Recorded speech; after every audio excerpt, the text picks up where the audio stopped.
निहाल।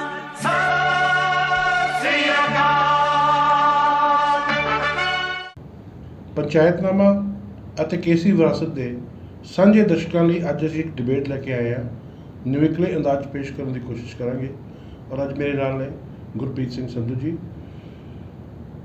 ਪੰਜਾਬ ਤੋਂ ਨਿਕਲੀ ਇੱਕ ਲਹਿਰ ਸੀ ਕਿਸਾਨ ਅੰਦੋਲਨ ਔਰ ਅੱਜ ਉਹ ਪੂਰੇ ਭਾਰਤ ਦੇ ਵਿੱਚ ਇੱਕ ਚਰਚਾ ਦਾ ਵਿਸ਼ਾ ਹੈ। ਕਈ ਪੜਾਅ ਤੈਅ ਹੋ ਚੁੱਕੇ ਨੇ, ਕਈ ਵਾਦ ਵਿਵਾਦ ਵੀ ਸ਼ੁਰੂ ਹੋ ਚੁੱਕੇ ਨੇ ਔਰ ਅੱਜ ਅਸੀਂ ਪੰਜਾਬੀ ਹੋਣ ਦੇ ਨਾਤੇ ਇਸ ਚੀਜ਼ ਦੇ ਵਿੱਚ ਆਪਣਾ ਫਰਜ਼ ਸਮਝਦੇ ਹਾਂ ਕਿ ਇਸ ਅੰਦੋਲਨ ਦੀ ਜਿਹੜੀ ਰੂਪਰੇਖਾ ਦਾ ਨਵਾਂ ਚਿਹਰਾ ਹੈ, ਤਾਜ਼ਾ ਤਸਵੀਰ ਹੈ, ਉਹਦੇ ਔਰ ਥੋੜ੍ਹੇ ਬਹੁਤ ਉਹਦੇ ਪਿਛੋਕੜ ਨੂੰ ਲੈ ਕੇ ਇੱਕ ਗੰਭੀਰ ਚਰਚਾ ਕਰੀਏ, ਇੱਕ ਵਿਸ਼ਲੇਸ਼ਣ ਕਰੀਏ ਤਾਂ ਕਿ ਇਸ ਲਹਿਰ ਲਈ ਔਰ ਆਮ ਲੋਕਾਂ ਲਈ ਉਹ ਇੱਕ ਸੁਨੇਹਾ ਬਣ ਕੇ ਜਾ ਸਕੇ। ਸੰਧੂ ਸਾਹਿਬ, ਤੁਹਾਡਾ ਬਹੁਤ ਬਹੁਤ ਸਵਾਗਤ ਹੈ। ਧੰਨਵਾਦ ਜੀ ਤੁਹਾਡਾ। ਤੁਸੀਂ ਇਹ ਦੱਸੋ ਕਿ ਅੱਜ ਦੀ ਜੋ ਸਥਿਤੀ ਹੈ ਜੀ ਅੰਦੋਲਨ ਨੂੰ ਲੈ ਕੇ, ਜੀ ਜੀ ਜੀ ਕਿਸਾਨ ਅੰਦੋਲਨ ਨੂੰ ਲੈ ਕੇ, ਹਾਂਜੀ, ਅੱਜ ਕਿੱਥੇ ਖੜੀ ਹੈ ਕਿਸਾਨ ਅੰਦੋਲਨ ਦੀ ਜਿਹੜੀ ਸਥਿਤੀ? ਦੇਖੋ ਜੀ, ਆਪਾਂ ਗੱਲ ਕਰੀਏ ਇਸ ਹਫਤੇ ਦੀ ਜੀ, ਤੇ 26 ਜਨਵਰੀ ਇੱਕ ਬੜਾ ਵੱਡਾ ਮੋੜ ਹੈ ਇਸ ਸੰਘਰਸ਼ ਦੇ ਘਟਨਾ ਚੱਕਰ ਦੇ ਵਿੱਚ ਔਰ ਜੋ ਪ੍ਰਭਾਵ ਕਿਸਾਨ ਜਥੇਬੰਦੀਆਂ ਦਾ 25 ਜਨਵਰੀ ਤੱਕ ਬਣ ਚੁੱਕਾ ਸੀ ਔਰ ਜਿਸ ਤਰ੍ਹਾਂ ਦੇ ਸਰਕਾਰ ਕੋਈ ਵੀ ਅਗਰ ਕੋਈ ਗੱਲ ਕਹਿੰਦੀ ਸੀ, ਕੋਈ ਤੌਖਲਾ ਪ੍ਰਗਟ ਕਰਦੀ ਸੀ ਤੇ ਮੈਨੂੰ ਲੱਗਦਾ ਕਿ ਸਾਰਾ ਸਮੁੱਚਾ ਕਿਸਾਨ ਵਰਗ ਜਿਹੜਾ ਉੱਥੇ ਇਕਜੁੱਟ ਸੀ ਤੇ ਇਹੋ ਹੀ ਕੰਡੈਮ ਕੀਤਾ ਜਾਂਦਾ ਸੀ ਬੜੇ ਜ਼ੋਰਦਾਰ ਢੰਗ ਦੇ ਨਾਲ ਕਿ ਨਹੀਂ ਜੀ, ਇਹ ਸਰਕਾਰ ਦੀ ਸਾਜ਼ਿਸ਼ ਹੈ, ਸਰਕਾਰ ਝੂਠ ਬੋਲੇ, ਸਰਕਾਰ ਭਟਕਾਉਣਾ ਚਾਹੁੰਦੀ ਹੈ। ਔਰ ਦੂਜੀ ਗੱਲ, ਹਾਲਾਂਕਿ ਇਹਦੇ ਵਿੱਚ ਇਹ ਵੀ ਗੱਲ ਖਾਸ ਹੈ ਕਿ ਬਲਵੀਰ ਸਿੰਘ ਰਾਜੇਵਾਲ ਹੋਣੀ ਸਟੇਜ ਤੋਂ ਉਹ ਗੱਲਾਂ ਕਬੂਲ ਕਰ ਲਈਆਂ ਸੀ ਜਿਹੜੀ ਸਰਕਾਰ ਅੱਜ ਤੱਕ ਤੌਖਲੇ ਪ੍ਰਗਟ ਕਰਦੀ ਸੀ, ਉਹ ਉਹਨਾਂ ਨੇ ਗੱਲਾਂ ਕਬੂਲ ਕਰ ਲਈਆਂ ਸੀ ਔਰ ਇਸ ਗੱਲ ਦਾ ਇਹਨਾਂ ਸਾਰੀ ਜਿਹੜੀ ਲੀਡਰਸ਼ਿਪ ਅਸੀਂ ਕਹਿ ਸਕਦੇ ਹਾਂ, ਯੋਗਿੰਦਰ ਯਾਦਵ ਤੋਂ ਲੈ ਕੇ ਸਾਰਿਆਂ ਨੂੰ ਪਤਾ ਸੀ ਕਿ ਕੀ ਜਿਹੜਾ ਉਹ ਹੋਣ ਜਾ ਰਿਹਾ।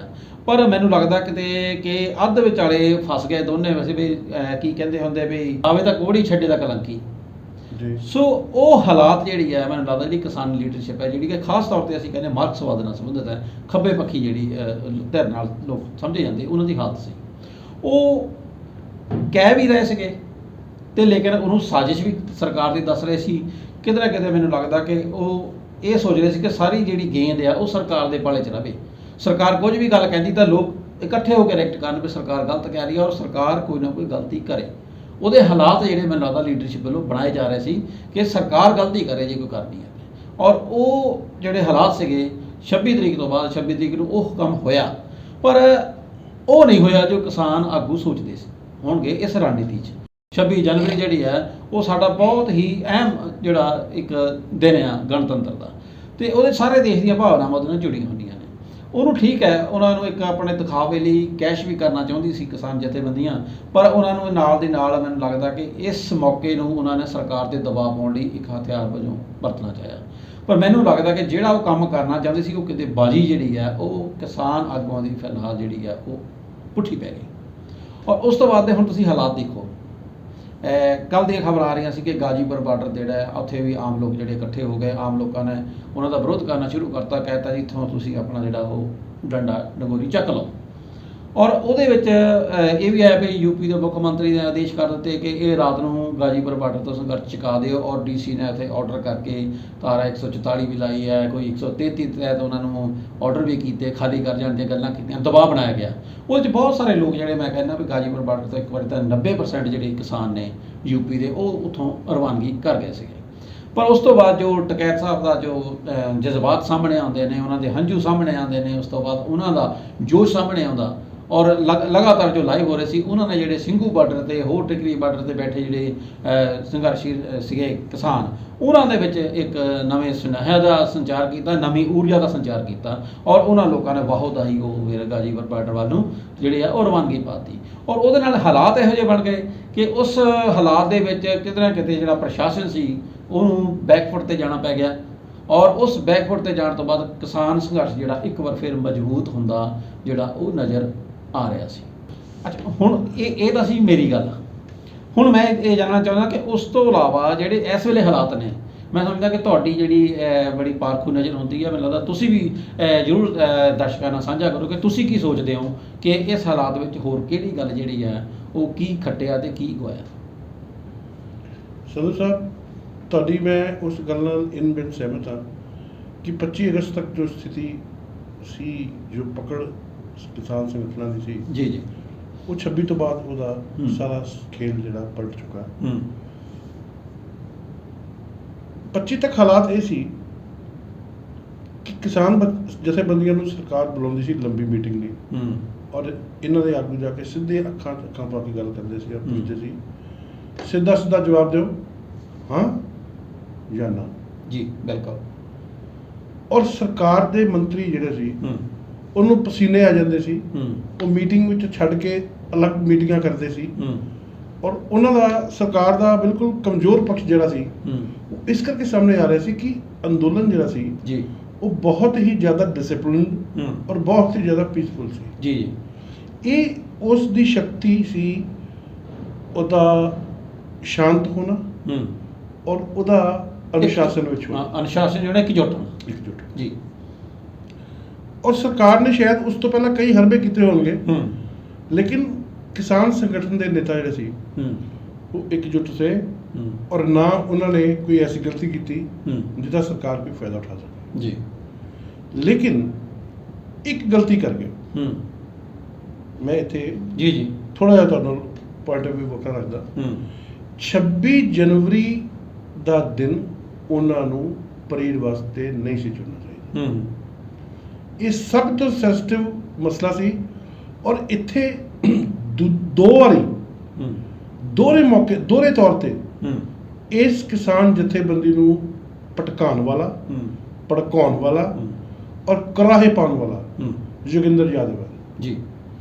ਯੋਗਿੰਦਰ ਯਾਦਵ ਇਹੋ ਜਿਹੇ ਜਿਹੜੇ ਆਈਡੀਆ ਹੈ ਨਾ, ਹੂੰ ਇਹ ਕੋ ਬੜੇ ਦਿਮਾਗ 'ਚ ਚੱਲਦੇ ਰਹਿੰਦੇ ਆ। ਹੂੰ ਆਮ ਆਦਮੀ ਪਾਰਟੀ ਨਾਲ ਜੋ ਜੁੜਿਆ ਸੀ ਤੇ ਬਹੁਤ ਸਾਰੇ ਐਸੇ ਐਕਟ ਕਰਾਏ ਸੀ ਇਸ ਆਦਮੀ ਨੇ ਜਿਨ੍ਹਾਂ ਨਾਲ ਲੋਕੀ ਹੈਰਾਨ ਪਰੇਸ਼ਾਨ ਰਹਿੰਦੇ ਸੀ ਹੂੰ। ਕਿ ਇਹ ਆਈਡੀਆ ਕਿੱਥੋਂ ਆ ਗਿਆ। ਹੂੰ ਲੇਕਿਨ ਜਿੱਦਾਂ ਹੀ ਇਲੈਕਸ਼ਨ ਜਿੱਤਿਆ ਸੀ, ਹੂੰ ਕੇਜਰੀਵਾਲ ਨੂੰ ਇਹਦੀ ਯੋਗਤਾ ਦੀ ਸਮਝ ਆ ਗਈ ਸੀ ਕਿ ਇਹ ਹੂੰ। ਬਹੁਤ ਜ਼ਿਆਦਾ ਯੋਗ ਹੈ, ਹੂੰ। ਇਹ ਇੰਨਾ ਯੋਗ ਆਦਮੀ ਨਹੀਂ ਚਾਹੀਦਾ, ਹੂੰ। ਤੇ ਉਹਨਾਂ ਨੇ ਇਹਨਾਂ ਨੂੰ ਡੈਲੀਗੇਟ ਦੇ ਤੌਰ ਤੇ ਵੀ ਅੰਦਰ ਨਹੀਂ ਵੜਨ ਦਿੱਤਾ ਇਹਨਾਂ ਹੂੰ। ਦੇ ਕਾਰਕੁਨਾਂ ਨੇ, ਜੀ।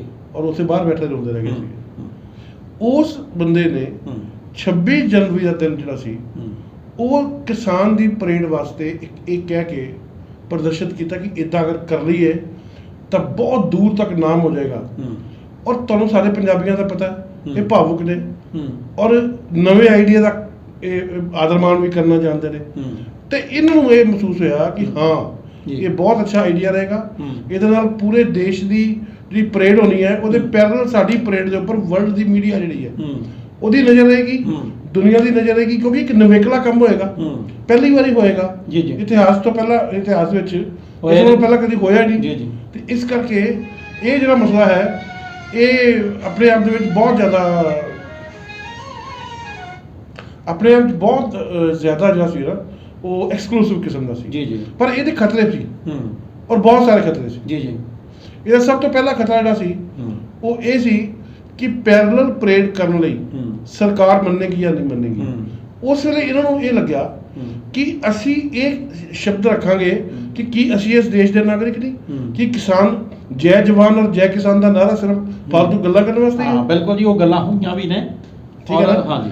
ਔਰ ਉਹਦੇ ਕਰਕੇ ਸਰਕਾਰ ਵੀ ਦਬਾਅ 'ਚ ਆ ਗਈ, ਹੂੰ ਔਰ ਉਹਨਾਂ ਨੇ ਅਲਾਓ ਵੀ ਕਰਤਾ ਕਿ ਠੀਕ ਹੈ ਜੀ ਤੁਸੀਂ ਕਰੋ, ਹੂੰ ਪਰ ਭਾਈ ਸੰਭਲ ਕੇ ਕਰੋ। ਹੂੰ ਪੁਲਿਸ ਮਹਿਕਮੇ ਨੇ ਉੱਪਰ ਤੋਂ ਲੈ ਕੇ ਥੱਲੇ ਤੱਕ ਉਹ ਅਫੀਸ਼ੀਅਲ ਜਿਹੜਾ ਸ਼ਰਮਾ ਜੀ ਹੋਇਆ, ਠੀਕ ਹੈ, ਫੈਸਲਾ ਹੋ ਗਿਆ, ਦੋਨੇ ਚੀਜ਼ਾਂ ਹੋ ਗਈਆਂ, ਪਰ ਉਹਦੇ ਵਿੱਚ ਤੁਹਾਨੂੰ ਕੀ ਲੱਗਦਾ ਕਿ ਜਿਹੜੀ ਕਿਸਾਨਾਂ ਦੀ ਲੀਡਰਸ਼ਿਪ ਸੀ ਹਾਂ। ਉਹ ਕਿਹੜਾ ਕੰਮ ਕਰਨਾ ਚਾਹੀਦਾ ਸੀ ਜਿਹੜਾ ਉੱਥੇ ਉਸ ਮੌਕੇ ਤੇ ਉਹ ਨਹੀਂ ਕਰ ਸਕੇ? ਪਹਿਲੀ ਵਿਚਾਰ ਹੈ। ਪਹਿਲੀ ਗੱਲ ਹੂੰ ਪਹਿਲੀ ਗੱਲ ਤਾਂ 26 ਜਨਵਰੀ ਨਹੀਂ ਰੱਖਣੀ ਚਾਹੀਦੀ, ਇਹ ਜੀ। ਸੈਂਸਿਟਿਵ ਡੇ ਸੀਗਾ। ਜੀ।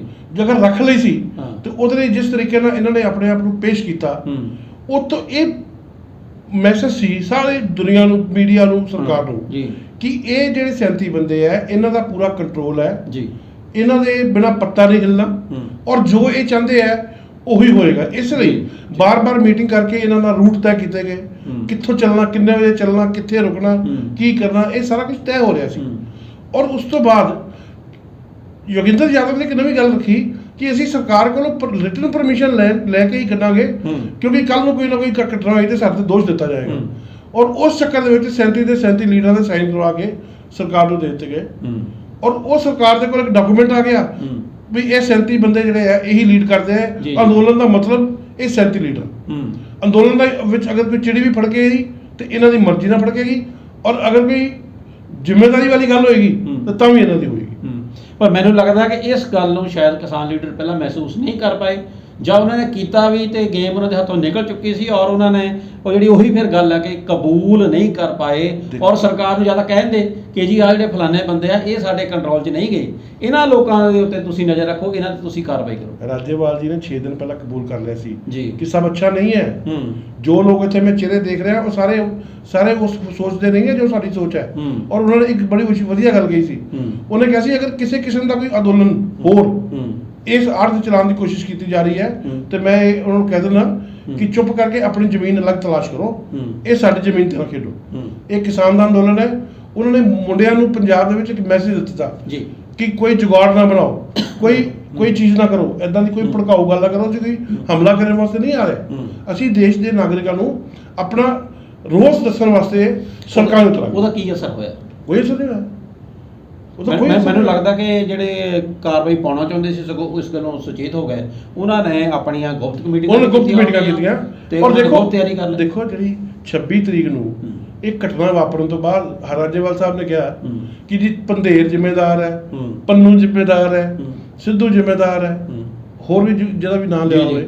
ਪਰ ਸਵਾਲ ਇਹ ਹੈ ਕਿ ਇਹ ਨਾਂ ਜਿਹੜੇ ਸੀ ਇਹ ਤਾਂ ਉਹਨਾਂ ਨੂੰ ਪਹਿਲਾਂ ਪਤਾ ਹੀ ਸੀ, ਤੇ ਇਹ ਜਦੋਂ ਪੁਲਿਸ ਆਫੀਸ਼ੀਅਲਸ ਨਾਲ ਮੀਟਿੰਗ ਚੱਲ ਰਹੀ ਸੀ ਤੇ ਉਹਨਾਂ ਨੂੰ ਕਿਉਂ ਨਹੀਂ ਦੱਸਿਆ ਕਿ ਇਹ ਨਾਂ ਵੀ ਹੈਗੇ ਜੀ, ਇਹਨਾਂ ਦਾ ਵੀ ਧਿਆਨ ਰੱਖੋ।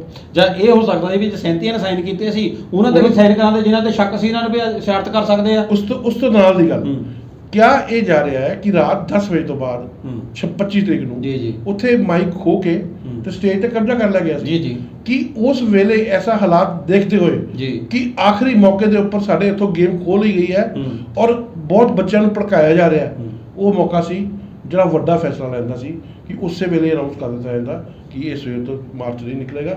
ਸਰਕਾਰ ਨੂੰ ਸਾਫ਼ ਕਹਿਤਾ ਜਾਂਦਾ ਕਿ ਜੀ ਸਾਡਾ ਇੱਥੇ ਕੰਟਰੋਲ ਨਹੀਂ ਰਿਹਾ, ਸਾਨੂੰ ਮਾਫ ਕਰੋ। ਘੱਟੋ ਘੱਟ ਇਹੋ ਜਿਹੇ ਹਾਲਾਤ ਨਾ ਪੈਦਾ ਹੁੰਦੇ ਜਿਹਦੇ ਨਾਲ ਅੱਜ ਪੰਜਾਬ ਸਿੱਖੀ ਔਰ ਹੋਰ ਕਈ ਸੈਗਮੈਂਟ ਜਿਹੜੇ ਆ ਉਹਨਾਂ ਨੂੰ ਜਵਾਬ ਦੇਣਾ ਔਖਾ ਹੋ ਗਿਆ। ਜੀ ਇਹੀ ਗੱਲ ਹੈ ਕਿ ਕਿਸਾਨ ਦੇ ਜਿਹੜੇ ਸਾਡੇ ਲੀਡਰਸ਼ਿਪ ਆ ਉਹ ਕਿਤੇ ਨਾ ਕਿਤੇ ਇੱਥੇ ਡਬਲ ਮਾਈਂਡਡ। ਔਰ ਹੁਣ ਇਸ ਵੇਲੇ ਜੋ ਸਥਿਤੀ ਤੁਸੀਂ ਆਪਾਂ ਗੱਲ ਕਰਦੇ ਪਏ ਨਾ, ਅੱਜ ਸਥਿਤੀ ਇਹ ਹੈ ਕਿ ਅੱਜ ਜਦੋਂ ਕਿਤੇ ਸਰਕਾਰ ਨਾਲ ਗੱਲਬਾਤ ਕਰਨ ਜਾਣਗੇ ਨਾ ਤੇ ਇਹ ਉਸ ਤੜੀ ਨਾਲ ਗੱਲ ਨਹੀਂ ਕਰ ਸਕਣਗੇ, ਉਸ ਕੌਨਫੀਡੈਂਸ ਨਾਲ ਗੱਲ ਨਹੀਂ ਕਰ ਸਕਣਗੇ। ਔਰ ਇਹਨਾਂ ਨੂੰ ਪੁੱਛਣ ਵਾਲੇ ਪੁੱਛਣਗੇ ਕਿ ਜੇ ਤੁਹਾਡੇ ਹੱਥ ਵਸ ਸਾਰਾ ਕੁਝ ਨਹੀਂ ਸੀ ਤੇ ਤੁਸੀਂ ਆਪਣੇ ਆਪ ਨੂੰ ਕਿਉਂ ਇੱਕੋ ਮਾਤਰ ਲੀਡਰ ਦੱਸਿਆ ਕਿ ਅਸੀਂ ਇਹੀ ਬੰਦੇ ਜਿਹੜੇ ਆ ਉਹ ਸਾਰੇ ਕਮਾਨ ਦੇ ਜ਼ਿੰਮੇਦਾਰ ਆ। ਜੇ ਤੁਸੀਂ ਜ਼ਿੰਮੇਵਾਰੀ ਲਈ ਸੀ, ਜੇ ਤੁਸੀਂ ਆਪ ਲਿਖ ਕੇ ਦਿੱਤਾ ਸੀ, ਫਿਰ ਜ਼ਿੰਮੇਵਾਰੀ ਤੁਹਾਡੀ ਹੈ, ਭਾਵੇਂ ਕਿਸੇ ਨੇ ਕੀਤਾ ਸੱਜੇ ਹੋਇਆ ਖੱਬੇ ਹੋਇਆ, ਇੱਥੋਂ ਨਿਕਲਿਆ ਹਰ ਬੰਦਾ ਜਿਹੜਾ ਹੈ ਉਹ ਅਸੀਂ ਤੁਹਾਡੀ ਕਮਾਂਡ 'ਚ ਮੰਨ ਕੇ ਚੱਲਦੇ। ਅੱਛਾ, ਹੁਣ ਸੋਸ਼ਲ ਮੀਡੀਆ 'ਤੇ ਦੋ ਚੀਜ਼ਾਂ ਆ ਗਈਆਂ। ਇੱਕ ਤਾਂ ਉਸ ਦਿਨ ਦੇ ਘਟਨਾ ਚੱਕਰ ਲਈ ਅਸੀਂ ਜਿਵੇਂ ਅਕਸਰ ਸਾਡਾ ਹੁੰਦਾ ਹੀ ਹੈ ਕਿ ਅਸੀਂ ਵਿਰੋਧੀ ਧਿਰ 'ਤੇ ਲਾਣਾ ਹੁੰਦਾ ਇਲਜ਼ਾਮ, ਔਰ ਸੰਘਰਸ਼ੀਲ ਜਥੇਬੰਦੀਆਂ ਨੇ ਉਹ ਸਰਕਾਰ 'ਤੇ ਇਲਜ਼ਾਮ ਲਗਾਉਂਦੀਆਂ ਕਿ ਸਰਕਾਰ ਨੇ ਖੁੱਲ੍ਹੀ ਛੂਟ ਦਿੱਤੀ, ਸਰਕਾਰ ਨੇ ਲਾਲ ਕਿਲ੍ਹਾ ਖੁੱਲ੍ਹਾ ਛੱਡਿਆ, ਸਰਕਾਰ ਨੇ ਰਸਤੇ ਖੁੱਲ੍ਹੇ ਛੱਡੇ, ਸਰਕਾਰ ਨੇ ਭੜਕਾਇਆ, ਸਰਕਾਰ ਨੇ ਉੱਥੇ ਜਾਣ ਦਾ ਉਹਨਾਂ ਨੂੰ ਮੌਕਾ ਦਿੱਤਾ, ਪੁਲਿਸ ਨੇ ਉਹਨਾਂ ਨੂੰ ਰੋਕਿਆ ਨਹੀਂ, ਪੁਲਿਸ ਨੇ ਉਹਨਾਂ ਨਾਲ ਗੋਲੀ ਨਹੀਂ ਚਲਾਈ, ਪੁਲਿਸ ਨੇ ਕਿਉਂ ਨਹੀਂ ਗੋਲੀ ਚਲਾਈ? ਇਹ ਸਵਾਲ ਖੜੇ ਕੀਤੇ ਜਾ ਰਹੇ। ਤੁਸੀਂ ਇਹਨੂੰ ਕਿਵੇਂ ਇਸ ਸੰਬੰਧ ਨਿਊਜ਼ 18 ਪੰਜਾਬ ਹਰਿਆਣਾ ਹਿਮਾਚਲ ਇਹਦਾ ਚੈਨਲ ਜਿਹੜਾ ਉਹਦੀ ਰਿਪੋਰਟ ਮੈਂ ਕੱਲ ਰਾਤ ਦੇਖੀ ਹੈ 28 ਦੀ ਰਾਤ।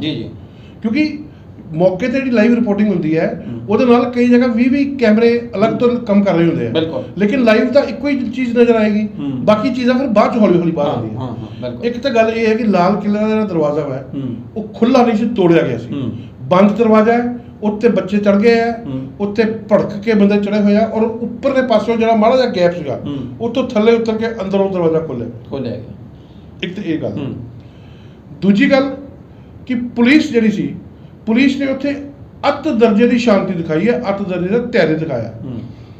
20 ਫੁੱਟ ਗਹਿਰੀ ਖਾਈ ਹੈ, ਉਹ 'ਚ ਫੜ ਕੇ ਸਿੱਟੇ ਗਏ, ਉਹ 'ਚ ਬੰਦਾ ਨਹੀਂ ਦੇਖਿਆ ਗਿਆ, ਜਨਾਨੀ ਨਹੀਂ ਦੇਖੇਗੀ।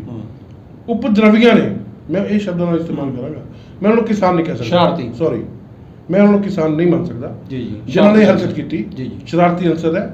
ਔਰ ਉਹਨਾਂ ਨੇ ਪੁਲਿਸ ਮੁਲਾਜ਼ਮ 40 ਦੇ ਕਰੀਬ ਤੋਂ ਉਹਦੇ ਥੱਲੇ ਡਿੱਗ ਕੇ 20 ਫੁੱਟ ਗਹਿਰੇ ਖੱਡੇ 'ਚ ਡਿੱਗ ਕੇ ਉਹ ਜ਼ਖਮੀ ਹੋਏ। ਜੇ ਸੋਚੋ 10,000 12,000 ਬੰਦੇ ਦੀ ਭੀੜ ਸੀ, ਹੂੰ ਜਿੱਥੇ ਗੋਲੀ ਚੱਲ ਜਾਂਦੀ ਕੀ ਹੁੰਦਾ। ਹੂੰ ਮੈਂ ਸਮਝਦਾ ਇੱਕ ਗੋਲੀ ਅਗਰ ਹਵਾ 'ਚ ਚੱਲਦੀ, ਉਹਦੀ ਭਗਦੜ ਦੇ ਨਾਲ ਹੀ 100 ਬੰਦਾ 200 ਬੰਦਾ 400 ਬੰਦਾ ਆਰਾਮ ਨਾਲ ਮਰ ਜਾਣਾ ਸੀ। ਔਰ ਜੇ ਕਿਤੇ ਉੱਪਰ ਕ੍ਰਾਸ ਫਾਇਰਿੰਗ ਹੋ ਜਾਂਦੀ ਆ, ਗੋਲੀ ਬੰਦਿਆਂ ਦੇ ਉੱਪਰ ਚੱਲਣੀ ਸ਼ੁਰੂ ਹੋ ਜਾਂਦੀ, ਤਾਂ ਉੱਥੇ ਤੇ 7-10 ਬੰਦੇ ਲਾਸ਼ਾਂ ਦੇ ਢੇਰ ਗਿਣਨੇ, ਲਾਸ਼ਾਂ ਗਿਣਨੀਆਂ ਔਖੀਆਂ ਹੋ ਜਾਣੀਆਂ ਸੀ। ਉੱਥੇ ਤੁਸੀਂ ਮੁਸ਼ਕਿਲ ਉੱਥੇ ਇਹ ਹੋਣਾ ਸੀ ਕਿ ਜਲਿਆਂਵਾਲਾ ਬਾਗ ਦਾ ਜਿਹੜਾ 1919 ਚ ਸਾਕਾ ਹੋਇਆ ਸੀ, ਉਹ 2021 ਦੇ ਵਿੱਚ ਆ ਕੇ 102 ਸਾਲ ਬਾਅਦ ਉਹਨੂੰ ਵਾਸ਼ ਆਊਟ ਕਰਤਾ, ਤੇ ਮੋਦੀ ਸਭ ਤੋਂ ਵੱਡਾ ਹਿਟਲਰ ਸਾਬਤ ਹੋਣਾ ਸੀ। ਔਰ ਇੰਨੀਆਂ ਲਾਸ਼ਾਂ ਜਿਹੜੀਆਂ ਸੀ, ਉਹਦਾ ਜਵਾਬ ਨਾ ਕਿਸਾਨ ਜਥੇਬੰਦੀਆਂ ਦੇ ਪਾਉਂਦੀਆਂ ਤੇ ਨਾ ਹੀ ਸਰਕਾਰ ਕੋਲ ਸੀਗਾ। ਉਸ ਮੌਕੇ ਤੇ ਦਿੱਲੀ ਪੁਲਿਸ ਦਾ ਜਿਹੜਾ ਸੰਯਮ ਭਰਿਆ ਰਵੱਈਆ ਵਾ, ਉਹਨੂੰ ਸਲਾਮ ਕਰਨਾ ਚਾਹੀਦਾ। ਪਰ ਹੁਣ ਜਿਹੜੇ ਹਾਲਾਤ ਸ਼ਰਮਾ ਜੀ, ਉਹ ਥੋੜੇ ਹੋਰ ਕਰਵਟ ਲੈ ਗਏ ਨੇ। ਪਹਿਲਾਂ ਸੀ ਕਿਸਾਨ ਵਰਸਸ ਮੋਦੀ ਸਰਕਾਰ, ਹੁਣ ਇੱਕ ਧਿਰ ਵਿੱਚ ਹੋਰ ਆ ਗਈ ਹੈ 26 ਤਰੀਕ ਤੋਂ ਬਾਅਦ, ਉਹ ਹੈ ਆਮ ਜਨਤਾ। ਜਿਹੜੇ ਉੱਥੇ ਆਲੇ ਦੁਆਲੇ ਦੇ ਪਿੰਡ ਸੀਗੇ, ਸੈਂਕੜੇ ਪਿੰਡਾਂ ਦੇ ਵਾਸੀ ਸੀ, ਉਹ ਕਿਤੇ ਨਾ ਕਿਤੇ ਕਿਸਾਨਾਂ ਦੀ ਜਿਹੜੀਆਂ ਮੰਗਾਂ ਆ, ਉਹ ਉਹਨਾਂ ਦੇ ਹੱਕ ਵਿੱਚ ਸੀ ਔਰ ਪੂਰੀ ਤਰ੍ਹਾਂ ਸਰਕਾਰ ਦੇ ਖਿਲਾਫ ਸੀ, ਪੂਰਾ ਸਹਿਯੋਗ ਕਰ ਰਹੇ ਸੀਗੇ। ਉਹਨਾਂ ਨੂੰ ਲੱਗਦਾ ਸੀਗਾ ਕਿ ਇਹਨਾਂ ਦੀਆਂ ਮੰਗਾਂ ਬਿਲਕੁਲ ਜਾਇਜ਼ ਨੇ। ਪਰ ਇਹ ਗਲਤੀ ਚਾਹੇ ਕਿਸੇ ਢਿੱਲ ਕਾਰਨ ਹੋਈ ਆ, ਉਸ ਤਰੀਕ ਤੋਂ ਬਾਅਦ 26 ਤੋਂ ਬਾਅਦ ਹਾਲਾਤ ਇਹ ਕਰਵਟ ਲੈ ਗਏ ਨੇ ਕਿ ਜਿੱਥੇ ਗਾਜੀਪੁਰ ਬਾਰਡਰ ਤੇ ਲੋਕ ਇਕੱਠੇ ਹੋਏ ਆ, ਉੱਥੇ ਹੀ ਸਿੰਘੂ ਬਾਰਡਰ ਦੇ ਉੱਤੇ ਵੀ ਲੋਕ ਇਕੱਠੇ ਹੋਏ। ਔਰ ਅੱਜ ਦੀ ਤਾਜ਼ਾ ਘਟਨਾ ਜਿਹੜੀ ਹੈ ਉਹ ਇਹ ਹੈ ਕਿ ਉੱਥੇ ਦੋਨੇ ਤਰ੍ਹਾਂ ਜਿਹੜੀਆਂ ਆਪਸ ਵਿੱਚ ਜਿਹੜੀਆਂ ਉਹ ਆਮੋ ਸਾਹਮਣੇ ਹੋ ਗਈਆਂ ਸੀ। ਔਰ ਉੱਥੇ ਛਡਾਉਂਦੇ ਕਰਦੇ ਆ, ਉੱਥੇ ਇੱਕ ਜਿਹੜਾ ਪੁਲਿਸ ਮੁਖੀ SHO ਸੀ, ਉਹਦੇ ਵੀ ਜਿਹੜੀ ਸੱਟ ਫੇਟ ਵੀ ਲੱਗ ਗਈ ਆ। ਔਰ ਮੈਨੂੰ ਲੱਗਦਾ ਕਿ ਇਹ ਜਿਹੜਾ ਜਨਤਾ ਦਾ ਹੁਣ ਜਿਹੜਾ ਉਭਾਰ ਹੈ, ਕਿਉਂਕਿ ਹੁਣ ਜਨਤਾ ਜਿਹੜੀ ਹੈ ਕਿਸੇ ਨਾ ਕਿਸੇ ਤਰੀਕੇ ਨਾਲ ਕਾਫੀ ਹੱਦ ਤੱਕ ਹੁਣ ਸਰਕਾਰ ਦੇ ਪੱਖ 'ਚ ਜਿਹੜੀ ਹੈ ਭੁਗਤੀ ਨਜ਼ਰ ਆ ਰਹੀ। ਔਰ ਜਿਹੜੇ ਸਾਡੇ ਲੀਡਰ ਨੇ, ਉਹਨਾਂ ਦਾ ਬਿਆਨ ਇਹ ਹੈ, ਉਹ ਸਿੱਧਾ ਜਿਹੜਾ ਟਾਰਗੇਟ, ਜਿਵੇਂ ਕਿ ਪਹਿਲਾਂ ਉਹਨਾਂ ਦਾ ਸੁਭਾਅ ਆ, ਉਹ ਕਹਿੰਦੇ ਜੀ BJP ਵਾਲੇ ਕਰਵਾ ਰਹੇ, ਇਹ RSS ਕਰਵਾ ਰਹੀ ਹੈ। ਤੁਹਾਨੂੰ ਕੀ ਲੱਗਦਾ ਕਿ ਉਹਨਾਂ ਦਾ ਇੰਨਾ ਬਿਆਨ ਦੇਣਾ ਕਾਫੀ ਹੈ ਜਾਂ ਇਹਦਾ ਕਦੇ ਉਲਟਾ ਅਸਰ ਤਾਂ ਨਹੀਂ ਹੋਊਗਾ? ਦੇਖੋ ਗੱਲ ਇਹ ਹੈ ਕਿ ਅਸੀਂ ਤਰਕ ਵਿਤਰਕ ਦੀ ਗੱਲ ਜਿਹੜੀ ਕਰਦੇ ਆ ਨਾ, ਉਹ ਬਹੁਤ ਘੱਟ ਲੋਕ ਹੈ ਜਿਹੜੇ ਤਰਕ ਵਿਤਰਕ ਦੀ ਭਾਸ਼ਾ ਜਾਣਦੇ। ਉਹ ਤਾਂ ਸਿੱਧਾ TV ਤੇ ਜੋ ਨਜ਼ਰ ਆਉਂਦਾ ਉਹਨੂੰ ਸੱਚ ਸਮਝਦੇ। ਔਰ ਸੱਚ ਤਾਂ ਇਹ ਹੈ ਕਿ ਉਸ ਦਿਨ ਤਿਰੰਗੇ ਦੀ ਬੇਅਦਬੀ ਹੋਈ ਹੈ, ਔਰ ਤਿਰੰਗੇ ਦੀ ਬੇਅਦਬੀ ਵੀ ਹੋਈ ਹੈ। ਮੈਂ ਕਹਿੰਦਾ ਨਿਸ਼ਾਨ ਸਾਹਿਬ ਦੀ ਵੀ ਬੇਅਦਬੀ ਹੋਈ ਹੈ ਜੀ, ਕਿਉਂਕਿ ਨਿਸ਼ਾਨ ਸਾਹਿਬ ਨੂੰ ਵਿਵਾਦ ਦੇ ਵਿੱਚ ਖੜਾ ਕਰ ਦਿੱਤਾ ਗਿਆ। ਨਿਸ਼ਾਨ ਸਾਹਿਬ ਲਗਾਉਣ ਦੀ ਕਿਸੇ ਦੀ ਕੋਈ ਯੋਜਨਾ ਨਹੀਂ ਸੀ, ਨਾ ਹੀ ਕੋਈ ਆਈਡੀਆ ਸੀ, ਨਾ ਹੀ ਕਿਸੇ ਦੇ ਦਿਮਾਗ 'ਚ ਗੱਲ ਸੀ ਕਿ ਨਿਸ਼ਾਨ ਸਾਹਿਬ ਨੂੰ ਉੱਥੇ ਲਗਾਇਆ ਜਾਏਗਾ। ਪਰ ਇਹ ਖਾਲਿਸਤਾਨੀਆਂ ਦੇ ਤਾਂ ਸੀਗਾ ਜੀ, ਉਹਨਾਂ ਨੇ ਤਾਂ ਕਿਹਾ ਸੀ ਵੀ ਤੁਸੀਂ ਜਾ ਕੇ ਉੱਥੇ ਝੰਡਾ ਚਲਾਉਣਾ ਹੈ। ਗੱਲ ਇਹ ਹੈ, ਜੇ ਖਾਲਿਸਤਾਨੀ ਖੇਲ ਰਹੇ ਆ ਔਰ ਉਹ ਕਿਸਾਨ ਦੇ ਮੰਚ ਤੇ ਖੜੇ ਹੋ ਕੇ ਖੇਲ ਰਹੇ ਆ, ਫਿਰ ਤਾਂ ਉਹਨਾਂ ਲੀਡਰਾਂ ਦੀ ਨਲਾਇਕੀ ਹੈ ਜਿਹੜੇ ਉਹਨਾਂ ਨੂੰ ਪਛਾਣ ਨਹੀਂ ਸਕੇ, ਜਿਹੜੇ ਐਡੇ ਵੱਡੇ ਮੂਵ ਨੂੰ ਇਕੱਠਾ ਕਰਨ ਸਫਲ ਹੋਏ ਕਿ ਉਹ ਉਹਨਾਂ 4-6-10 ਜਿਹੜੇ ਬੰਦੇ ਸੀ ਕੰਮ ਗਲਤ ਕਰਨ ਵਾਲੇ ਇੰਨੇ ਵੀ ਹੁੰਦੇ ਆ, ਬਾਕੀ ਤਾਂ ਭੀੜ ਹੀ ਹੁੰਦੀ ਆ, ਤੇ ਇਹ ਉਹਨਾਂ ਲੋਕਾਂ ਨੂੰ ਆਇਡੈਂਟੀਫਾਈ ਨਹੀਂ ਕਰ ਸਕੇ, ਜਾਂ ਆਇਡੈਂਟੀਫਾਈ ਕੀਤਾ ਸੀ ਤਾਂ ਪੁਲਿਸ ਨੂੰ ਦੱਸਣਾ ਚਾਹੀਦਾ ਸੀ ਕਿ ਭਾਈ ਇਹਨਾਂ ਬੰਦਿਆਂ ਨੇ ਸ਼ਰਾਰਤ ਕਰਨੀ ਹੈ। ਇਹੋ ਜਿਹੇ ਮੌਕੇ ਤੇ ਇਹਨੂੰ ਕੋਈ ਗੱਦਾਰੀ ਨਹੀਂ ਕਿਹਾ ਜਾ ਸਕਦਾ, ਇਹ ਦੇਸ਼ ਦੀ ਸੁਰੱਖਿਆ ਦਾ ਮਸਲਾ ਸੀ। ਇਹਨੂੰ ਕਿਸਾਨ ਅੰਦੋਲਨ ਦੇ ਜਿਹੜੇ ਲੀਡਰ ਸੀ ਨਾ, ਉਹਨਾਂ ਨੇ ਹਲਕੇ 'ਚ ਲਿਆ। ਅੱਛਾ, ਇਹ ਦੱਸੋ ਵੀ ਜਿਹੜਾ ਬੈਕਫੁੱਟ ਤੇ ਪੁਲਿਸ ਗਈ ਹੈ, ਉਸ ਦਿਨ ਵੀ ਗਈ ਹੈ, ਪੁਲਿਸ ਨੇ ਆਪ ਮਾਰ ਖਾ ਲਈ, ਪਰ ਉਹਨਾਂ ਨੇ ਰਿਐਕਟ ਨਹੀਂ ਕੀਤਾ। ਹੁਣ ਵੀ ਜਿਹੜਾ ਗਾਜੀਪੁਰ ਬਾਰਡਰ ਦੇ ਉੱਤੇ ਵੀ ਇਹ ਗੱਲ ਹੋਈ ਹੈ ਕਿ ਪੁਲਿਸ ਆਈ ਸੀ, ਚੜ੍ਹ ਕੇ ਲਾਮਬੰਦ ਹੋ ਕੇ ਆਈ ਸੀ, ਔਰ ਕਾਫੀ ਕਿਸਾਨ ਜਿਹੜੇ ਆਪਣੇ ਆਪ ਚਲੇ ਵੀ ਗਏ। ਦਬਾਅ ਦੀ ਰਣਨੀਤੀ ਉਹਨਾਂ ਨੇ ਖੇਡੀ ਹੈ, ਤੇ ਉਹਦੇ ਵਿੱਚ ਤੁਹਾਨੂੰ ਕੀ ਲੱਗਦਾ ਕਿ ਇਹ ਫਿਰ ਬੈਕਫੁੱਟ ਤੇ ਚੱਲ ਗਈ ਪੁਲਿਸ ਜਦੋਂ ਇਕੱਠੇ ਹੋਣੇ ਸ਼ੁਰੂ ਹੋਏ? ਪਰ ਜਨਤਾ ਹੁਣ ਅੱਗੇ ਆ, ਤੇ ਹੁਣ ਇਹ ਕੀ ਜਿਹੜਾ ਉਹ ਬਣਦਾ ਨਜ਼ਰ ਆਉਂਦਾ? ਦੇਖੋ ਗੱਲ ਇਹ ਹੈ ਕਿ ਸਰਕਾਰਾਂ ਉਹ ਪੁਰਾਣੀਆਂ ਸਰਕਾਰਾਂ ਵਾਲੀਆਂ ਗਲਤੀਆਂ ਨਹੀਂ ਦੁਹਰਾਉਣੀਆਂ ਚਾਹੁੰਦੀਆਂ। ਠੀਕ ਹੈ ਨਾ ਜੀ। ਜਿੱਥੇ ਇਕੱਠੇ ਹੋ ਗਈ ਭੀੜ, ਉਹ ਇਕੱਠੀ ਹੋ ਗਈ, ਉਹਨੂੰ ਦਬਾਅ ਬਣਾਉਣ ਦੇ ਚੱਕਰ ਦੇ ਉੱਤੇ ਗੋਲੀ ਚਲਾ ਦਿਓ, ਉੱਥੇ ਬਲ ਪ੍ਰਯੋਗ ਕਰ ਲਓ। ਇਹਨਾਂ ਚੀਜ਼ਾਂ ਦੇ ਨਤੀਜੇ ਬਾਅਦ ਭੁਗਤਣੇ ਪੈਂਦੇ ਜੀ। ਅੱਜ ਘੱਟੋ ਘੱਟ ਅਗਰ ਭਾਰਤ ਸਰਕਾਰ ਜਿਹੜੀ ਹੈ ਉਹ ਇੱਕ ਗੱਲੋਂ ਪੱਲਾ ਝਾੜ ਕੇ ਬੈਠੀ ਹੈ, ਤਾਂ ਉਹਨੂੰ ਇੱਕ ਕ੍ਰੈਡਿਟ ਜ਼ਰੂਰ ਜਾਂਦਾ ਹੈ ਕਿ ਉਹਨੇ ਉੱਥੇ ਹਾਲਾਤ ਕਾਬੂ 'ਚ ਰੱਖੇ ਹੈ, ਆਪਣੇ ਸਿਕਿਉਰਿਟੀ ਫੋਰਸਿਸ ਨੂੰ ਕਾਬੂ 'ਚ ਰੱਖਿਆ, ਤਾਂ ਕਿ ਉੱਥੇ ਕੋਈ ਵੱਡੀ ਘਟਨਾ ਨਹੀਂ ਘਟ ਸਕੀ ਲਾਲ ਕਿਲੇ 'ਤੇ। ਔਰ ਇਹੀ ਚੀਜ਼ ਗਾਜ਼ੀ ਬਾਰਡਰ 'ਤੇ ਹੋਈ ਹੈ। ਦੇਖੋ ਗਾਜ਼ੀਪੁਰ ਬਾਰਡਰ ਜਿਹੜਾ ਹੈ ਉਹ ਉੱਤਰ ਪ੍ਰਦੇਸ਼ ਦੇ ਨਾਲ ਲੱਗਦਾ। ਠੀਕ ਹੈ ਜੀ। ਔਰ ਉੱਤਰ ਪ੍ਰਦੇਸ਼ ਦੀ ਪੂਰੀ ਪੁਲਿਸ, ਰੈਪਿਡ ਐਕਸ਼ਨ ਫੋਰਸ, ਹੋਰ ਕਈ ਤਰ੍ਹਾਂ ਦੀਆਂ ਐਸੀਆਂ ਫੋਰਸਿਸ ਜਿਨ੍ਹਾਂ ਦੀ ਸ਼ਾਇਦ ਸ਼ਕਲ ਵੀ ਲੋਕਾਂ ਨੇ ਕਦੀ ਨਹੀਂ ਦੇਖੀ ਹੋਈ ਸੀ, ਉਹ ਵੀ ਉੱਥੇ ਪਹੁੰਚੀਆਂ ਜੀ। ਠੀਕ ਹੈ ਨਾ। ਔਰ ਟਕੈਤ ਸਾਹਿਬ ਜਿਹੜੇ ਹੈ, ਉਹਨਾਂ ਦਾ ਆਪਣਾ ਇੱਕ ਕੈਡਰ ਹੈ, ਉਹਨਾਂ ਦੇ ਪਿਤਾ ਬਹੁਤ ਵੱਡੇ ਕਿਸਾਨ ਲੀਡਰ ਸੀ, ਔਰ ਉਹਨਾਂ ਨੇ ਜੋ ਦੇਖਿਆ ਉਹਨੂੰ ਲੱਗਿਆ ਸੀਗਾ ਕਿ ਇਹ ਜਿਹੜੀ ਮੋਰਚਾ ਹੈ ਨਾ, ਇਹ ਖਿੜ ਜਾਏਗਾ, ਕਿਉਂਕਿ ਬੰਦੇ 25 ਰਹਿ ਗਏ ਸਾਰੇ, ਬਾਕੀ ਦੇ ਸਾਰੇ ਚਲੇ ਗਏ। ਅਲਟੀਮੇਟਲੀ ਉੱਥੇ ਜੋ ਮੀਡੀਆ ਦੇ ਉੱਪਰ ਉਹਨਾਂ ਨੇ ਆਪਣੀ ਭਾਵਨਾਵਾਂ ਵਿਅਕਤ ਕੀਤੀਆਂ, ਸ਼ਾਇਦ ਅੰਦਰੋਂ ਆਪਣੇ ਆਪ ਨੂੰ ਜਜ਼ਬਾਤ ਨੂੰ ਕਾਬੂ ਨਹੀਂ ਕਰ ਸਕੇ ਔਰ ਉਹਨਾਂ ਦੇ ਜਜ਼ਬਾਤ ਰੋਣ ਦੀ ਸੂਰਤ ਫੁੱਟ ਪਏ। ਜੀ ਉਹਦੇ ਨਾਲ ਕੀ ਸੀ, ਉਹਦੇ ਨਾਲ ਉਹਨਾਂ ਨੇ ਦੂਰ ਤੱਕ ਮੈਸੇਜ ਗਿਆ, ਉਹਨੇ ਉਹ ਜੋ ਤੁਸੀਂ ਮਤਲਬ ਹੰਝੂਆਂ ਨੇ ਜਿਹੜਾ ਕਿਸਾਨ ਸੰਘਰਸ਼ ਸੀ ਉਹਦੇ ਚ ਊਰਜਾ ਭਰਨ ਦਾ ਕੰਮ ਕੀਤਾ, ਊਰਜਾ ਤੇ ਭਰਨ ਦਾ ਕੰਮ ਕੀਤਾ। ਦੇਖੋ ਮੈਂ ਸੰਧੂ ਸਾਹਿਬ ਇਹ ਸਾਰੇ ਮਾਮਲੇ 'ਚ ਇੱਕ ਚੀਜ਼ ਬੜੀ ਸਪਸ਼ਟ ਸਮਝਦਾ ਕਿ ਸਰਕਾਰ ਨੂੰ ਹੁਣ ਇਹ ਸ਼ੱਕ ਨਹੀਂ ਰਹਿ ਗਿਆ ਕਿ ਕਿਸਾਨ ਅੰਦੋਲਨ ਦੀ ਰੌਚ ਨੇ ਔਰ ਕਿਸਾਨ ਅੰਦੋਲਨ ਦੇ ਪਿੱਛੇ ਉਹਨਾਂ ਦੀ ਭਾਵਨਾ ਕਿੰਨੀ ਤੀਵਰ ਹੈ ਔਰ ਕਿੰਨੀ ਮਾਸ ਫੋਲੋਇੰਗ ਉਹਦੇ ਪਿੱਛੇ ਹੈ। ਇਹ ਗੱਲ ਦਾ ਸਰਕਾਰ ਨੂੰ ਚੰਗੀ ਤਰ੍ਹਾਂ ਕੰਨ ਖੜੇ ਹੋ ਚੁੱਕੇ ਆ। ਦਿੱਲੀ ਦੇ ਵਿੱਚ 2 ਮਹੀਨੇ ਜਿਹੜਾ ਉੱਥੇ ਪ੍ਰਦਰਸ਼ਨ ਹੋਇਆ ਵਾ ਜਾਂ ਜੋ 2 ਮਹੀਨੇ ਉੱਥੇ ਅੰਦੋਲਨ ਹੋਇਆ ਵਾ, ਉਸ ਤੋਂ ਬਾਅਦ ਮੈਂ ਨਹੀਂ ਸਮਝਦਾ ਕਿ ਅੰਦੋਲਨ ਨੂੰ ਦਿੱਲੀ 'ਚ ਰੱਖ ਕੇ ਹੀ ਲਮਕਾਇਆ ਜਾਵੇ ਜਾਂ ਉਹਨੂੰ ਵੇਟ ਕੀਤੀ ਜਾਏਗੀ ਕਦੀ ਇੱਧਰਲੇ ਪਾਸੇ ਨਾਲ ਲੜੋ ਤੇ ਕਦੀ ਉੱਧਰਲੇ ਪਾਸੇ ਨਾਲ ਲੜੋ, ਇਹਦੇ ਨਾਲ ਅੰਦੋਲਨ ਕਮਜ਼ੋਰ ਪਏਗਾ। ਮੈਂ ਸਮਝਦਾ ਸਰਕਾਰ ਨੂੰ ਤਾਕਤ ਦਿਖਾਤੀ ਗਈ ਹੈ। ਇਸ ਵੇਲੇ ਹਾਲਾਤ ਨੂੰ ਦੇਖਦੇ ਹੋਏ ਅੰਦੋਲਨ ਜਿਹੜਾ ਹੈ ਉਹ ਦਿੱਲੀ ਦੀ ਬਾਰਡਰ ਤੋਂ ਚੱਕ ਲੈਣਾ ਚਾਹੀਦਾ। ਪਰ ਜਨਤਾ ਦਾ ਜਿਹੜਾ ਉੱਥੇ ਵਿਰੋਧ ਹੈ ਉਹਨੂੰ ਆਰਐਸਐਸ ਦਾ ਬੀਜੇਪੀ ਦਾ ਇਕੱਲਾ ਨਾਂ ਲੈ ਕੇ ਦੇਖੋ ਜੀ ਗੱਲ ਉਹਨਾਂ ਨੂੰ ਉਲਟਾ ਲਾਹਾ ਦੇਣ ਦੀ ਥਾਂ ਤੇ ਕੋਸ਼ਿਸ਼ ਇਹ ਹੋਣੀ ਚਾਹੀਦੀ ਹੈ ਕਿ ਅਸੀਂ ਸੱਚ ਨੂੰ ਕਬੂਲ ਕਰੀਏ ਔਰ ਉਹਨਾਂ ਲੋਕਾਂ ਦੇ ਨਾਲ ਜਿਹੜਾ ਵਰਤਾਰਾ ਕਰੀਏ, ਉੱਥੋਂ ਆਪਣਾ ਪ੍ਰੈਸ਼ਰ ਘਟਾਈਏ ਜਾਂ ਗਿਣਤੀ ਘਟਾਈਏ ਜਾਂ ਉਹਦੀ ਕੋਈ ਰਣਨੀਤੀ ਅਡਾਪਟ ਕਰੀਏ। ਉਹਦੀ ਰਣਨੀਤੀ ਇਦਾਂ ਦੀ ਹੋ ਸਕਦੀ ਹੈ ਕਿ ਜਿਸ ਤਰ੍ਹਾਂ ਪਹਿਲਾਂ ਸਰਕਾਰ ਨੇ ਕਿਹਾ ਸੀ ਕਿ ਤੁਸੀਂ ਟਿਕਰੀ ਬਾਰਡਰ ਦੇ ਉੱਪਰ ਕਿਤੇ ਟਿਕਰੀ ਬਾਰਡਰ ਜਗ੍ਹਾ ਸੀਗੀ ਨਹੀਂ ਅੰਦਰ ਗਰਾਊਂਡ ਸੀ ਇੱਕ ਉਹਦਾ ਕੀ ਨਾਮ ਹੈ ਦਿਮਾਗ 'ਚ ਸ਼ਾਇਦ ਆ ਰਿਹਾ, ਉਸ ਗਰਾਊਂਡ 'ਚ ਸ਼ਿਫਟ ਹੋ ਜਾਓ ਅਗਰ ਅੰਦੋਲਨ ਕਰਨਾ, ਤਾਂ ਕਿ ਆਉਣ ਜਾਣ ਵਾਲਿਆਂ ਦੇ ਕੋਈ ਪ੍ਰੈਸ਼ਰ ਨਾ ਰਹੇ, ਦਿੱਕਤ ਨਾ ਰਹੇ। ਹੁਣ ਤਾਂ ਰਹਿ ਗਿਆ ਵੀ ਅਗਰ ਤੁਸੀਂ ਅੰਦੋਲਨ ਕਰਨਾ ਹੀ ਹੈ ਤਾਂ ਠੀਕ ਹੈ ਵੀ ਕੋਈ ਇਹੋ ਜਿਹੀ ਜਗ੍ਹਾ ਲੱਭ ਲਓ ਜਿੱਥੇ ਕਿਸੇ ਨੂੰ ਤਕਲੀਫ ਨਾ ਹੋਵੇ, ਜਿੱਥੇ ਕੋਈ ਤੁਹਾਡਾ ਵਿਰੋਧ ਨਾ ਕਰੇ। ਠੀਕ ਹੈ ਜੀ। ਤੇ ਲੱਗਦਾ ਕਿ ਕਿਸਾਨ ਆਗੂਆਂ ਨੂੰ ਵੀ ਹੁਣ ਇਸ ਗੱਲ ਤੇ ਵਿਚਾਰ ਕਰਨੀ ਚਾਹੀਦੀ ਹੈ ਕਿ ਵੱਖ-ਵੱਖ ਬਾਰਡਰਾਂ ਦੇ ਉੱਤੇ ਜਨਤਾ ਨੂੰ ਨਾਲ ਭਿੜਨ ਦੀ ਥਾਂ ਤੇ, ਕਿਉਂਕਿ ਨਹੀਂ ਤਾਂ ਜਨਤਾ ਦੇ ਨਾਲ ਅਗਰ ਭਿੜ ਪੈਂਦੇ ਆ ਤੇ ਅੰਦੋਲਨ ਦਾ ਕੀ ਰਹੇਗਾ? ਅੰਦੋਲਨ ਦਾ ਕੁਝ ਨਹੀਂ ਰਹਿਣਾ, ਜਨਤਾ ਵਰਸਸ ਕਿਸਾਨ ਹੋ ਜਾਏਗਾ। ਔਰ ਕਿਤੇ ਨਾ ਕਿਤੇ ਕਿਉਂਕਿ ਉੱਥੇ ਹਰਿਆਣਾ ਦੇ ਪਿੰਡ ਨੇ ਸਾਰੇ। ਸੰਧੂ ਸਾਹਿਬ 25 ਤਰੀਕ ਤੋਂ ਪਹਿਲਾਂ ਉਹੀ ਜਨਤਾ ਸੀ ਜੀ ਜਿਹੜੀ ਸਮਰਥਨ ਕਰ ਰਹੀ ਸੀ, ਉਹੀ ਜਨਤਾ ਸੀ ਜਿਹੜੀ ਖੁਦ ਇੰਟਰਵਿਊ ਦੇ ਕੇ ਇਹਨਾਂ ਦੇ ਕਿਸਾਨ ਅੰਦੋਲਨ ਦੇ ਬਾਰੇ ਬਹੁਤ ਅੱਛੀ ਰਾਏ ਰੱਖਦੀ ਸੀ। ਹਾਂਜੀ, ਪ੍ਰਸ਼ਾਦੇ ਬਣਾਉਣ ਲਈ ਜਾ ਰਹੇ ਸੀ, ਸਾਰਾ ਕੁਝ ਹੋ ਰਿਹਾ ਸੀ, ਸਹਿਯੋਗ ਹੋ ਰਿਹਾ ਸੀ ਜੀ। ਅਗਰ ਉੱਥੇ ਬਿਜਲੀ ਜਲਦੀ ਪਈ ਹੈ ਤੇ ਪਾਣੀ ਮਿਲ ਰਿਹਾ ਤੇ ਟਾਇਲਟ ਦੀ ਵਿਵਸਥਾ ਕੀਤੀ ਗਈ ਤੇ ਸਥਾਨੀ ਲੋਕਾਂ ਦੀ ਸਮਰਥਨ ਤੋਂ ਬਿਨਾਂ ਨਹੀਂ ਕੀਤਾ ਜਾ ਸਕਦਾ। ਆਪਾਂ ਇਹ ਜਿਹੜੀ ਵਿਚਾਰ ਚਰਚਾ ਕੀਤੀ ਹੈ ਇਹਦੇ ਸਾਨੂੰ ਇਹੋ ਗੱਲ ਆਈ ਹੈ ਕਿ ਕਿਸਾਨ ਜਿਹੜੇ ਆਗੂ ਨੇ ਉਹਨਾਂ ਨੂੰ ਹੁਣ ਇਹ ਤੇ ਦੁਬਾਰਾ ਰੀਸ਼ਫਲ ਕਰਨਾ ਚਾਹੀਦਾ, ਦੁਬਾਰਾ ਸੋਚਣਾ ਚਾਹੀਦਾ ਕਿਉਂਕਿ ਕਿਸਾਨ ਅੰਦੋਲਨ ਦੀ ਸ਼ਕਤੀ ਜਿਹੜੀ ਸੀ ਉਹ ਬਹੁਤ ਵੱਡੀ ਸੀ ਔਰ ਉਹ ਸਰਕਾਰ ਦੇਖ ਚੁੱਕੀ ਹੈ। ਹੁਣ ਤਾਂ ਇਹ ਕੋਸ਼ਿਸ਼ ਹੋਣੀ ਚਾਹੀਦੀ ਹੈ ਕਿ ਅੜਨ ਦੀ ਥਾਂ ਤੇ ਸਰਕਾਰ ਨੇ ਜਿੱਥੋਂ ਤੱਕ ਕਦਮ ਚੱਲਿਆ ਹੋਇਆ ਤੁਸੀਂ ਥੋੜਾ 2 ਕਦਮ ਹੋਰ ਅੱਗੇ ਚੱਲੋ। ਤੁਸੀਂ ਜ਼ਰੂਰ ਮੈਨੂੰ ਲੱਗਦਾ ਕਿ ਜਿੱਥੇ ਤੱਕ ਸਰਕਾਰ ਨੂੰ ਲਿਆਂਦਾ ਗਿਆ ਹੈ ਨਾ ਉੱਥੇ ਵੀ ਸਰਕਾਰ ਨੂੰ ਰਜਾਮੰਦ ਕਰ ਲਿਆ ਜਾਵੇ ਅੱਜ ਦੀ ਤਰੀਕ। ਅਗਰ ਮੈਂ ਕਹਿੰਦਾ ਅਗਰ ਇਸ ਤੋਂ ਪਹਿਲਾਂ 26 ਜਨਵਰੀ ਤੋਂ ਪਹਿਲਾਂ ਜਦੋਂ ਸਰਕਾਰ ਨੇ 1.5 ਸਾਲ ਮੁਲਤਵੀ ਰੱਖਣ ਲਈ ਔਰ ਹਰ ਚੀਜ਼ ਨੂੰ ਕਰਨ ਵਾਸਤੇ ਵਾਅਦਾ ਕਰ ਦਿੱਤਾ ਸੀ, ਉਹ ਅਗਰ ਜਿੱਤਣਾ ਚਾਹते ਉਹ ਜਿੱਤੀ ਬਾਜੀ ਲੈ ਜਾਣੀ ਸੀ ਇਹਨਾਂ ਨੇ ਔਰ ਕੋਈ ਗੜਬੜ ਨਹੀਂ ਸੀ ਹੋਣੀ ਔਰ ਪੂਰੀ ਦੁਨੀਆ ਧੁੰਮ ਮਚਣੀ ਸੀ। ਲੇਕਿਨ ਅੱਜ ਉਹ ਪੋਜੀਸ਼ਨ ਜਿਹੜੀ ਹੈ ਉਹ ਦੁਬਾਰਾ ਅਗਰ ਉਹ ਆਂਦੀ ਹੈ ਉਹਦੀ ਕੋਸ਼ਿਸ਼ ਕੀਤੀ ਨਹੀਂ, ਪਰ ਹੁਣ ਦੇਖਣ ਵਾਲੀ ਕੋਸ਼ਿਸ਼ ਇਹ ਚਾਹੀਦੀ ਹੈ ਜੀ ਕਿ ਕੀ ਸਰਕਾਰ ਅੱਜ ਵੀ ਉਸ ਸਟੈਂਡ ਤੇ ਖੜੀ, ਅੱਜ ਵੀ 1.5 ਸਾਲ ਜੋ 2 ਸਾਲ ਜਿਹੜਾ ਅੱਗੇ ਪਾਉਣਾ ਚਾਹੁੰਦੀ ਹੈ ਵੀ ਉੱਤੇ ਫਿਰ ਸਾਰੀ ਕਮੇਟੀ ਬਣਾ ਕੇ ਵਿਚਾਰ ਕਰਨੀ ਉੱਥੇ। ਮੈਂ ਸਮਝਦਾ ਕਿ ਅਗਰ ਇਸ ਵੇਲੇ ਕਿਸਾਨ ਜਥੇਬੰਦੀਆਂ ਉਸ ਆਫਰ ਨੂੰ ਮੰਨ ਲੈਂਦੀਆਂ ਔਰ ਸਰਕਾਰ ਉਹਨਾਂ ਦੇ ਕੋਈ ਵੀ ਆਨਾਕਾਨੀ ਕਰਦੀ ਹੈ ਤੇ ਸਿੱਧਾ ਸਰਕਾਰ ਦੇ ਉੱਪਰ ਇਲਜ਼ਾਮ ਲੱਗੇਗਾ ਔਰ ਦੁਨੀਆ ਦੇ ਸਾਹਮਣੇ ਇਹ ਮੈਸੇਜ ਜਾਏਗਾ ਕਿ ਇਹਨਾਂ ਨੇ ਅੰਦੋਲਨਕਾਰੀਆਂ ਨੂੰ ਬੇਵਕੂਫ ਬਣਾਉਣ ਦੀ ਕੋਸ਼ਿਸ਼ ਕੀਤੀ ਸੀ। ਬਿਲਕੁਲ ਜੀ, ਮੈਂ ਸਮਝਦਾ ਇਹੀ ਵਿਚਾਰ ਹੈ ਔਰ ਇਹਦੇ ਨਾਲ ਮੇਰਾ ਵੀ ਇਹੀ ਵਿਚਾਰ ਹੈ ਕਿ ਅਗਰ ਅਸੀਂ ਥੋੜਾ ਜਿਹਾ ਸੂਝ ਤੋਂ ਕੰਮ ਲਈਏ, ਅਸੀਂ ਆਪਣੇ ਜਜ਼ਬਾਤਾਂ ਤੋਂ ਥੋੜਾ ਬਾਹਰ ਆਈਏ, ਅਸੀਂ ਜਦੋਂ ਪ੍ਰੈਕਟੀਕਲ ਗਰਾਊਂਡ ਤੇ ਥੋੜਾ ਸੋਚੀਏ ਔਰ ਸਾਡੀ ਲੀਡਰਸ਼ਿਪ ਜਿਹੜੀ ਹੈ ਸੂਝ-ਬੂਝ ਦਾ ਜਿਹੜਾ ਪ੍ਰਗਟਾਵਾ ਕਰੇ, ਤੇ ਇਸ ਵੇਲੇ ਇਹੋ ਹੀ ਬਣਦਾ ਕਿ ਉਹ ਮੰਗਾਂ ਮੰਨ ਕੇ ਜਿੰਨੀ ਸਰਕਾਰ ਮੰਨ ਚੁੱਕੀ ਆ ਉਨੀਆਂ ਕਬੂਲ ਕਰਕੇ ਸਰਕਾਰ ਨੂੰ ਕਟਹਿਰੇ 'ਚ ਲਿਆਉਣਾ ਚਾਹੀਦਾ, ਕਿਉਂਕਿ ਮੈਨੂੰ ਲੱਗਦਾ ਕਿ ਸਰਕਾਰ ਵੀ ਹੁਣ ਮੁਕਰਨ ਦੇ ਰੌਂਚ ਹੋ ਸਕਦੀ ਹੈ।